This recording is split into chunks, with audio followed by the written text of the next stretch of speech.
A Little Princess by Frances Hodgson Burnett. Retold by Jennifer Bassett. Illustrated by Gwen Turret. Chapter 1. School in England. One cold winter day, a little girl and her father arrived in London. Sarah Crewe was 7 years old, and she had long black hair and green eyes. She sat in the cab next to her father and looked out of the window at the tall houses and the dark sky. "What are you thinking about, Sarah?" Mr. Crewe asked. "You are very quiet." He put his arm round his daughter. "I'm thinking about our house in India," said Sarah, "and the hot sun and the blue sky. I don't think I like England very much, father." "Yes, it's very different from India," her father said. "But you must go to school in London, and I must go back to India and work." "Yes, father, I know," said Sarah. "But I want to be with you. Please come to school with me. I can help you with your lessons." Mr. Crewe smiled, but he was not happy. He loved his little Sarah very much, and he did not want to be without her. Sarah's mother was dead, and Sarah was his only child. Father and daughter were very good friends. Soon they arrived at Miss Minchin's school for girls and went into the big house. Miss Minchin was a tall woman in a black dress. She looked at Sarah and then gave a very big smile. "What a beautiful child," she said to Mr. Crewe. Sarah stood quietly and watched Miss Minchin. "Why does she say that?" she thought. "I'm not beautiful, so why does she say it?" Sarah was not beautiful, but her father was rich. And Miss Minchin liked girls with rich fathers because it was good for the school and good for Miss Minchin, too. "Sarah is a good girl," Mr. Crewe said to Miss Minchin. "Her mother was French, so she speaks French well. She loves books, and she reads all the time. But she must play with the other girls and make new friends, too." "Of course," said Miss Minchin.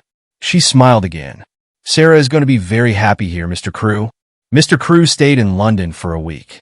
He and Sarah went to the shops, and he bought many beautiful, expensive dresses for his daughter.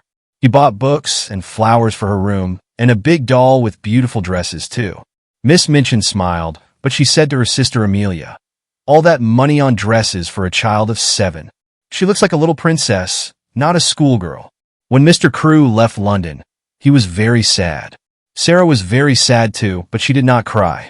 She sat in her room and thought about her father on the ship back to India. "Father wants me to be happy," she said to her new doll. "I love him very much, and I want to be a good daughter, so I must be happy." It was a very big and very beautiful doll, but of course it could not answer. Sarah soon made new friends in the school.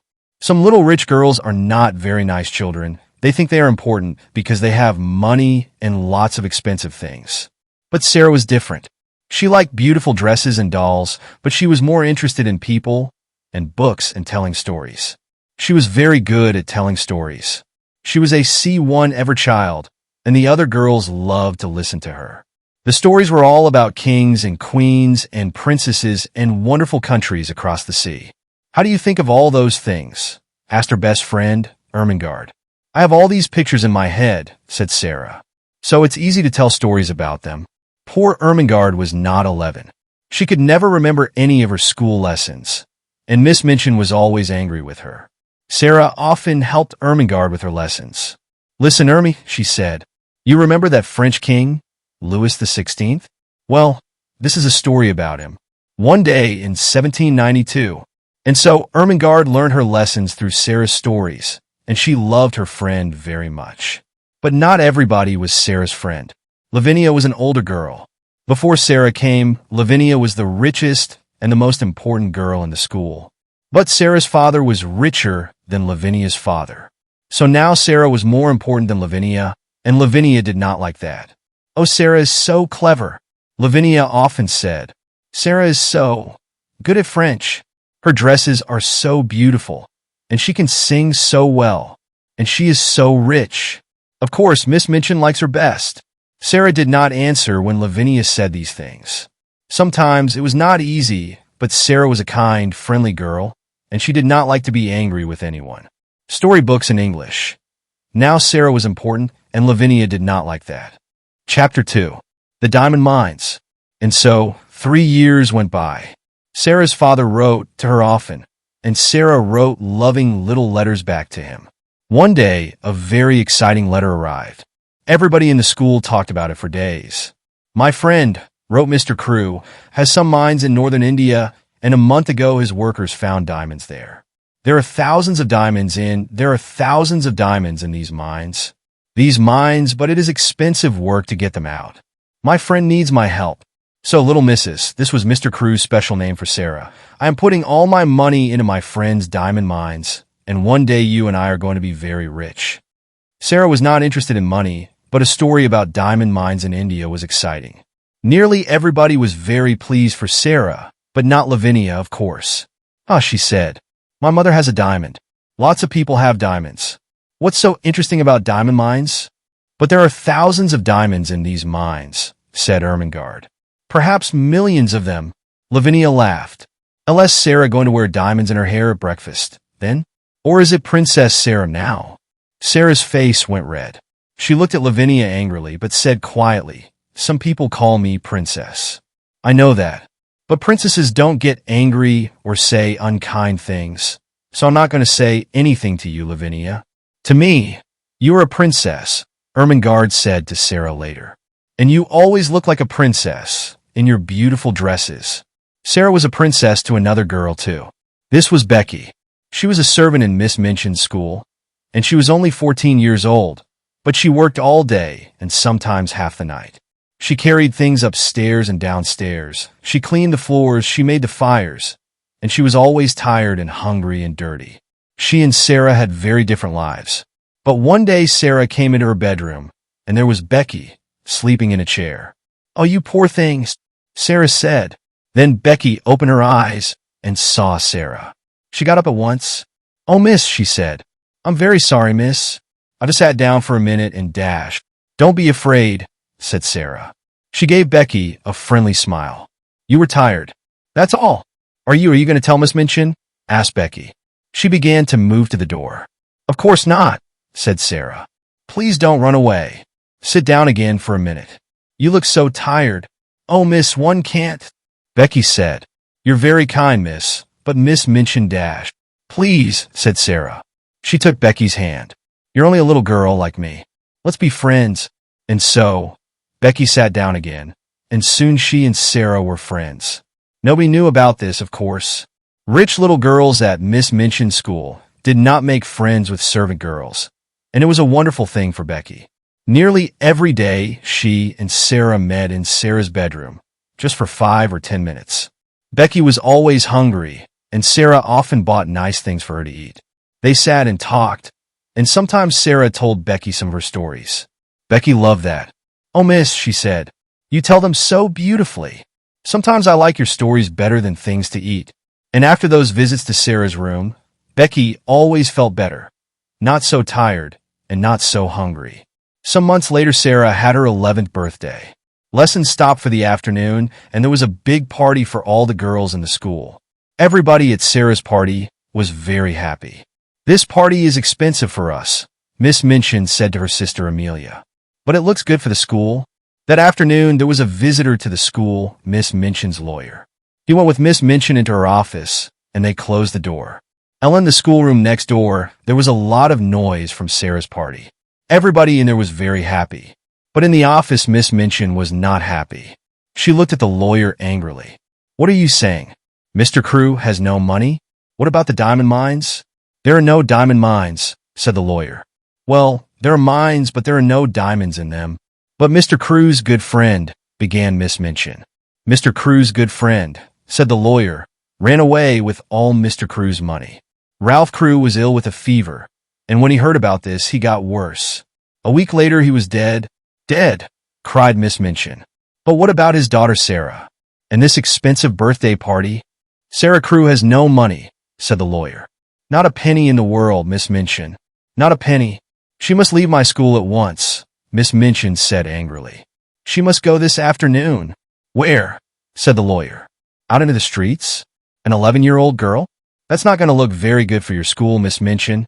Miss Minchin's face went red. You can't put her out in the streets, said the lawyer. He stood up. But perhaps she can work for you.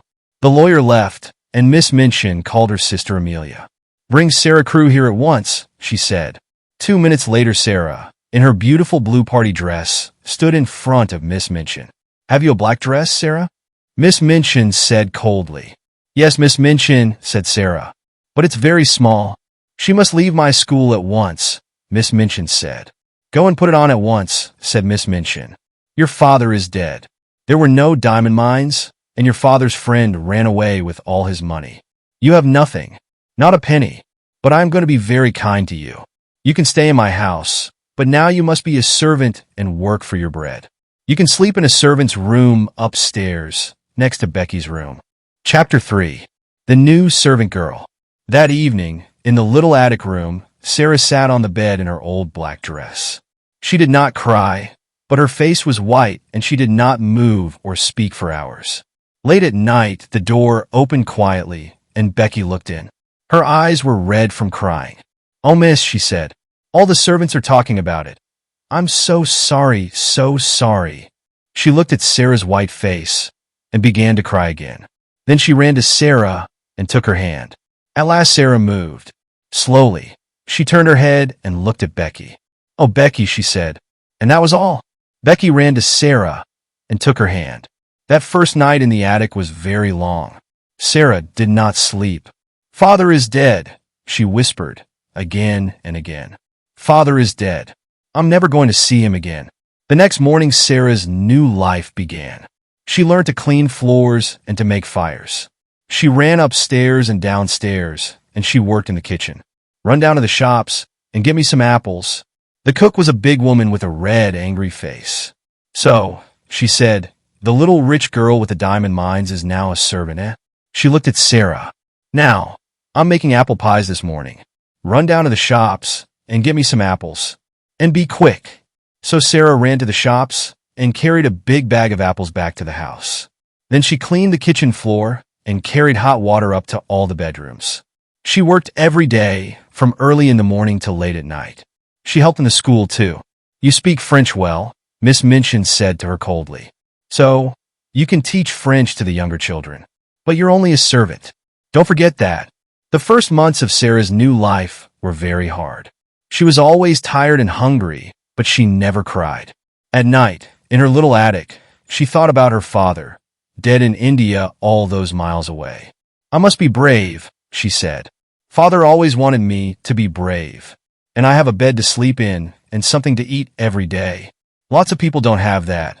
At first, Sarah's only friend was Becky. Every day, Becky came into Sarah's room.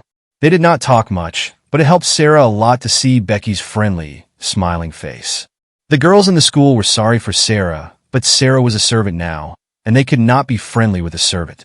Lavinia, of course, was pleased. One never liked Sarah Crew, she told her friends. And one was right about the diamonds. There weren't any. Ermengarde was very unhappy. When she saw Sarah in the school, Sarah walked past her and did not speak. Poor Ermengarde loved Sarah and wanted to be friendly, but she was not clever, and she did not understand. What are you doing here? Said Sarah. One morning, very early, she got quietly out of bed, went upstairs to the attics, and opened Sarah's door. Ermengarde, Sarah said. What are you doing here? Ermengarde began to cry. Oh, Sarah, please tell me. What is the matter? Why don't you like me now? I do like you, Sarah said. Of course I do. But, you see, everything is different now. Miss Minchin does not want to talk to the girls. Most of them don't want to talk to me. And I thought perhaps you didn't want to. But I'm your friend, cried Ermengarde. I'm always going to be your friend, and nobody can stop me. Sarah took Ermengarde's hands. She suddenly felt very happy. Perhaps she cried a little too. Who can say? There was only one chair, so the two friends sat on the bed. Ermengarde looked round the attic. Oh, Sarah, how can you live in this room? It's so cold and dirty. Watch, Sarah said. It's not so bad, said Sarah. And I got lots of friends. There's Becky in the next room. And come and see. She moved the table under the window, and then she and Ermengarde stood on it and looked out of the window over the roofs of the houses. In her pocket, Sarah had some small pieces of bread. She put her hand out of the window with the bread on it. Watch, she said. After a minute, a little brown bird flew down to Sarah's hand and began to eat the bread. Then a second bird came, and a third, and a fourth. Oh, Sarah, how wonderful, said Ermengarde. They know I'm their friend, said Sarah, so they're not afraid. Sometimes they come into the room, too. Ermengarde looked across the roof to the next attic window. Who lives in that house? She asked. Nobody, said Sarah sadly. So I never see anybody at that window, and I can only talk to the birds. But one night, 2 or 3 weeks later, Becky came into Sarah's room. She was very excited. Oh, miss, she said, an Indian gentleman is moving into the house next door. Well, he's English, but he lived in India for years and years. And now he's going to live next door. He's very rich, and he's ill. Something bad happened to him, but I don't know what. Sarah laughed. How do you know all this? She said. Well, miss, you know the Carmichael family across the street? Becky said. I'm friendly with their kitchen girl, and she told me. Mr. Carmichael is the Indian gentleman's lawyer, so they know all about him. Chapter 4. Ramdas and the Monkey. Every morning, when Sarah gave the birds their bread, she looked across to the attic window next door. But nobody opened it. Nobody called out good morning across the roof or gave Sarah a friendly smile. Perhaps the Indian gentleman's servants all sleep downstairs, she thought sadly. Her life was very lonely now. She saw Becky every day, of course, but they did not have much time for talking. The cook and the other servants were not friendly. Sometimes at night, Ermengarde came up to Sarah's room, but it was not easy for her to come often. Then one evening, Sarah was in her attic when she heard a noise on the roof. She looked up, and there at the open window was a small monkey. Oh, you dear little thing, cried Sarah. At once, the monkey jumped down and began to run round the room. Sarah laughed. She got up on the table and looked out of her window, and at the next window, she saw a face, the smiling face of an Indian Lascar. Ramdas thanked Sarah again. Oh, cried Sarah, have you got a monkey? He's in my room. The Lascar's name was Ramdas, and yes, it was his monkey. He gave Sarah a big smile. I'm so sorry, he said. Can I come and get him? Oh, yes, please, said Sarah. I think he's afraid of me, and he runs so fast. But can you get across the roof? Yes, Ramdas could, and a minute later he was in Sarah's room. Soon the monkey jumped into his arms, and Ramdas thanked Sarah again and again. Then he went away, across the roof, back into the house next door. Sarah went to the shops 5 or 6 times a day, and when she walked past the house next door, she often thought about the Indian gentleman. She felt sorry for him. He had no wife or family, and the doctor visited the house every day. Mr. Carmichael, the lawyer, often visited, too, and sometimes the Carmichael children went with him. Sarah was pleased about that. It's nice to see friendly faces when you are ill, she thought. The Indian gentleman thought that, too. He liked children very much, but he was a very unhappy man. Mr. Carmichael was his friend, and he talked to him a lot. But they talked about only one thing. I must find the child, said the Indian gentleman. His name was Mr. Carrisford. I must find her and take care of her. But where is she? Here 1 a.m., with all this money from the diamond mines, and half of it is Ralph Crew's money. Oh, Carmichael, why did I leave my friend and run away when things looked bad? Why? You ran away because you were ill with a fever, said Mr. Carmichael. It nearly killed you, remember? And it did kill poor Ralph, said Mr. Carrisford. He put all his money into the mines because I was his friend. But at first, we didn't find any diamonds, and all Ralph's money was gone. I was afraid to tell him, so I ran away. And later, when we did find diamonds, Ralph was dead. He laughed angrily. What a brave friend I was. I must find the child and take care of her. It's not easy to be brave, Mr. Carmichael said quietly. When you're ill with a fever. Mr. Carrisford looked into the fire. Ramdas tells me, he said, about a little servant girl next door. The monkey ran away, and Ramdas went across the roof to get him back from her room. The poor child sleeps in a cold, dirty attic and works about 16 hours a day. Is Ralph's daughter living like that? One can't stop thinking about it. We're going to find her one day, said Mr. Carmichael. But how? Said Mr. Carrisford. He put his head in his hands. One never saw her. I don't know her name. Ralph always called her his little missus. We talked all the time about the mines. He never told me the name of her shoe one. Her mother was French, so did he take her to a school in France? Or was it in England? Well, we know there was a child at a school in Paris, said Mr. Carmichael, with the name of Carew or Crew. Her father died suddenly, and a Russian family took her away with them. because she was a friend of their daughter. Perhaps this girl is Ralph Crew's child. Next week I'm going to Moscow to look for her. I want to go with you, but I'm not well, said Mr. Carrisford. One must find her, Carmackie one. I must. Every night, in my dreams, I see Ralph Crew's face, and he says, Tom, where's my little missus? And I have no answer for him. Mr. Carrisford took his friend's hand. Help me to find her. Help me. Winter came with its short, dark days, and the attic rooms were very cold. There were no fires for servant girls, and often Sarah and Becky could not sleep because of the cold. Sarah was taller now, and her old black dress was very short. Her shoes were old, and she had no warm coat for the winter weather. She was thin, too. She did not get very much to eat, and she was always hungry. She carried big baskets of shopping through the rain and the snow. One day she found a sixpence in the snow, and she bought some hot new bread with it. Then she saw a child by the door of the shop. The child had no shoes and no coat, and her thin face was blue with cold. She is hungrier than I am, thought Sarah, and she gave her hot new bread to the child. When she got back to the school, Miss Minchin was angry. Cook is waiting for you, Sarah. Why are you late? She is hungrier than I am, thought Sarah. I can't walk quickly through the snow, said Sarah. My shoes are old, Miss Minchin, and my feet get very cold. Miss Minchin did not like to hear this. Don't speak to me like that, she said. I am kind to you. I'm giving you a home, but you never say thank you to me. Sarah looked at her. You are not kind, she said quietly.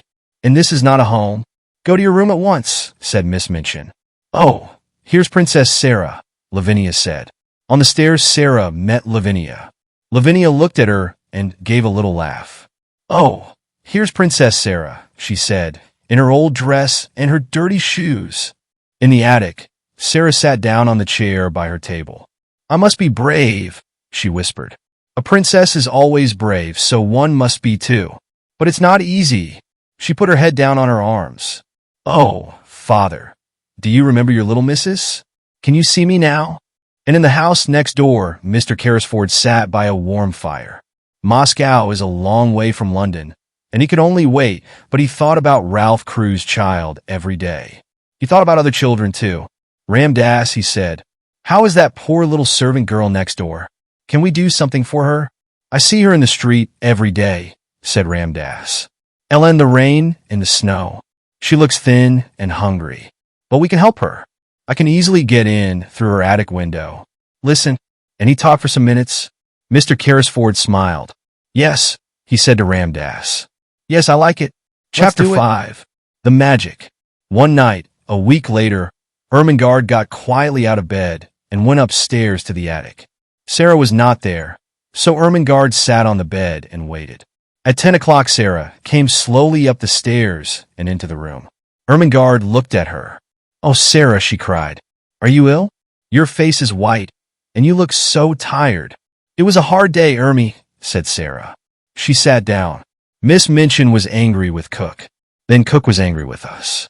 Becky and I had no dinner and no tea. Does that happen often? Said Ermengarde unhappily. You never told me. Are you hungry now? Sarah looked at her. Yes, she whispered. Yes, I am. I would like to eat that table. I would like to eat you. Ermengarde jumped up. Sarah, she cried. I had a box of things from home today. There's a big cake in it. I'm going to get it now. You and Becky can eat it all.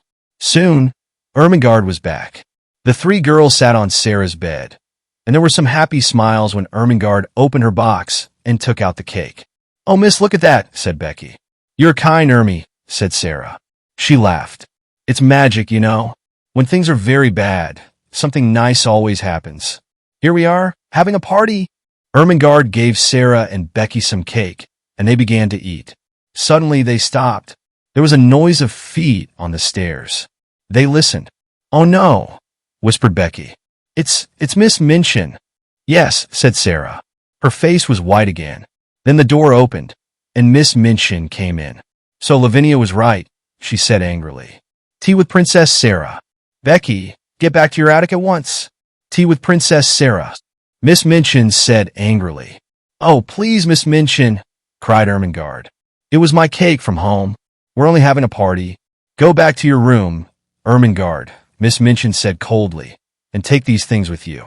And tomorrow, she looked at Sarah, there's no breakfast, no dinner, and no tea for you. Remember that. Soon the attics were quiet again. Tired and hungry, the two servant girls went to sleep. But after an hour or two, Sarah opened her eyes. Was it a noise from the window, perhaps? Something is different, Sarah whispered. What is it? She sat up in bed and looked round the room. She looked again and again, and her eyes were very big. The room was different, very different. There was a wonderful hot fire. There were new, warm blankets on her bed and beautiful pictures on the walls. Sarah slowly got out of bed. Is this a dream? She said. Where did all these things come from? She put out her hand to the fire. No, it's not a dream. The fire is hot. I can feel it. And oh, look at the table. There was a red cloth on the table and cups and plates. There was hot tea and wonderful things to eat. Hot meat pies and sandwiches and cake, oranges and apples. Sarah ran to Becky's room. Becky, she whispered. Come quickly. The magic is here again. Come and look. When Becky saw the room, she could not speak at first. Then she said, Oh, miss, what is it? How did all these things get here? On the table there were wonderful things to eat. I don't know, said Sarah. It's magic. At first I thought it was a dream, but it is not. Look, these pies are hot. Let's eat them. Hot meat pies aren't a dream. They sat down by the fire and ate and drank. Oh, those pies were good, miss, Becky said. And the tea and the cake. I don't understand magic, but I like it. Sarah looked round the room. Oh, Becky, look. There's some books, too. I didn't see them before. She ran to look at them and opened the top book. There's some writing here. Listen. It says, to the little girl in the attic. From a friend. Oh, Becky. Sarah closed the book and looked up. I have a friend, Becky, she said slowly. Someone is my friend. The next morning, Becky met Sarah in the kitchen. Oh, miss, she whispered. Was the magic there this morning? Or did it go away in the night? No, it's still there, Sarah whispered back. I ate some cold meat pie for breakfast, and the fire was still warm. Becky laughed happily. Oh my, she said. Miss Minchin could not understand it. When Sarah came into the schoolroom, she looked happy and well. Miss Minchin wanted to see a white, unhappy face and eyes red from crying. How can that child smile? She thought angrily. But of course, she did not know about the magic. And the magic did not go away. Every evening, when Sarah went up to bed, she found new things in the attic. There were more warm blankets for her and for Becky. There were pictures on the walls. There were books, new shoes, and a winter coat. And best of all, there was always a fire and a wonderful hot dinner on the table. Was the magic there this morning? Becky whispered. But where does it all come from? Becky said one night when they sat by the fire. Who does it, miss? A friend does it, Sarah said. A kind, wonderful friend. But he doesn't want us to know his name. They began to look at one of the new books, and then Becky looked up. Oh, miss, she whispered. There's something at the window. What is it? Sarah got up to look. It's the monkey, she said. The monkey from next door. She opened the window, and the monkey jumped down into her arms. Oh, you poor little thing, Sarah said. You're so cold. Becky was very interested. I never saw a monkey before, she said. He's not very beautiful, miss. What are you going to do with him? It's very late now, said Sarah. He can stay in my room tonight, and I can take him home in the morning. Oh, you poor little thing, Sarah said. Chapter 6. Lost and Found. The next morning, the first visitor to the house next door was Mr. Carmichael, back from Russia. But when he came into the house, his face was sad. Mr. Carrisford knew the answer at once. You didn't find her, he said. I found her, Mr. Carmichael said. But it was the wrong girl. Her name is Emily Carew, and she's much younger than Ralph Carew's daughter. I'm very sorry. We must begin again, said Mr. Carrisford unhappily. But where? It's 2 years now. 2 years. Well, she isn't at a school in Paris. We know that, Mr. Carmichael said. Let's look at schools in England now. Yes, said Mr. Carrisford. Yes, we can begin in London. There's a school next door, Carmichael. Perhaps it was the magic again, but at that moment Ram Dass came quietly into the room. The little servant girl from the attic is here, he said to Mr. Carrisford. With the monkey. He ran away again last night to her room. Would you like to see her? Yes, said Mr. Carrisford. Yes, I would. Bring her in. And so Sarah came into the room and stood in front of the Indian gentleman. She smiled at him. Your monkey came to my room last night, she said, and I took him in because it was so cold. Mr. Carrisford watched her face with interest. That was kind of you, he said. Sarah looked at Ramdas by the door. Shall I give him to the Lascar? She asked. I was born in India, Sarah said. How do you know he is a Lascar? Said Mr. Carrisford. Oh, I know Lascars, Sarah said. I was born in India. Mr. Carrisford sat up suddenly. In India? He said. But you're a servant at the school next door. Yes, I am now, said Sarah. But I wasn't at first. The Indian gentleman looked at Mr. Carmichael, and then Mr. Carmichael looked at Sarah. What do you mean by that first, child? He asked. When father first took me to the school. Where is your father? Said Mr. Carmichael. He died, said Sarah, very quietly. His friend ran away with all his money, and there was no money for me. There was nobody to take care of me. So, Miss Minchin put me in the attic and said I must work for my bread. The Indian gentleman moved in his chair. What was your father's name? He said. Tell me. Sarah looked at him sadly. Ralph Crewe, she said. He died in India from a fever 2 years ago. Mr. Carrisford's face went very white. Carmichael, he whispered. It is the child, the child. That was an exciting day for many people. At first poor Sarah did not understand. But Mr. Carmichael talked to her quietly and told her everything. The true story about her father's friend and the diamond mines, and the 2 hours of looking for Ralph Crewe's daughter. And all the time I was in the house next door. And all the time, she said later to Mr. Carrisford, when they sat by his fire, I was in the house next door. Tom Carrisford took her hand. Yes, he said. And you're never going back there. Your home is with me now. I'm going to take care of Ralph's little missus. Sarah laughed happily. And you were the friend, too. All those beautiful things in my attic came from you and Ramdas. Becky, and I thought it was magic. The Indian gentleman smiled at her. We were sorry for you, he said.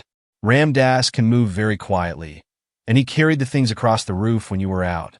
I couldn't find Ralph's daughter, but I wanted to help somebody. And then Ramdas told me about this sad, lonely little servant girl in the attic next door. And so the story ended happily for everybody, but not for Miss Minchin. Sarah was very rich now, and Miss Minchin wanted her to come back to the school. She came to see Mr. Carrisford, but he said some very angry things to her, and she went away with a red face. Becky came to live in Mr. Carrisford's house, too. She was Sarah's servant, and she was very happy. She had a warm room, nice dresses, and good things to eat every day. And she loved Sarah very much. Ermengarde often came to visit Sarah, and Sarah helped her with her school lessons again. Ermengarde was not clever, but she was a true friend. On that first day in the Indian gentleman's house, Sarah wrote a letter to her, and Ermengarde carried the letter into the schoolroom. There were diamond mines, she told Lavinia and the other girls. There were millions and millions of diamonds in the mines, and half of them are Sarah's. And they were her diamonds all the time when he was cold and hungry in the attic. And she was a princess then, and she's a princess now. The end. Story review. The power of inner strength and kindness. A Little Princess teaches us that true strength and nobility come from within. Even when faced with hardship and mistreatment, Sarah Crewe maintains her dignity, kindness, and unwavering belief in her own worth. Character over circumstances. Sarah's circumstances change drastically, but her inner character remains strong. True princesses are defined by their actions and how they treat others, not by their external situation. The importance of imagination. Sarah uses her imagination to cope with difficult situations, transforming her surroundings and maintaining a positive outlook. This highlights the power of imagination and storytelling in overcoming adversity. Kindness as a virtue. Sarah's kindness to others, even those less fortunate than herself, is a testament to her generous spirit. This kindness is ultimately rewarded, showing the importance of empathy and compassion. Resilience and perseverance. Despite facing hardship, Sarah never gives up hope. Her resilience and determination help her survive and ultimately triumph over adversity. In essence, A Little Princess reminds us that true royalty lies in how we conduct ourselves, not in our external circumstances. By cultivating inner strength, kindness, and imagination, we can overcome challenges and create our own happily ever after. Thanks for watching. If you enjoyed this video, don't forget to like, show your support, and let us know you loved it. Comment, share your thoughts, or ask any questions. Subscribe. Hit the bell icon to stay updated on more amazing content. Thank you for being part of our creative journey. See you in the next video.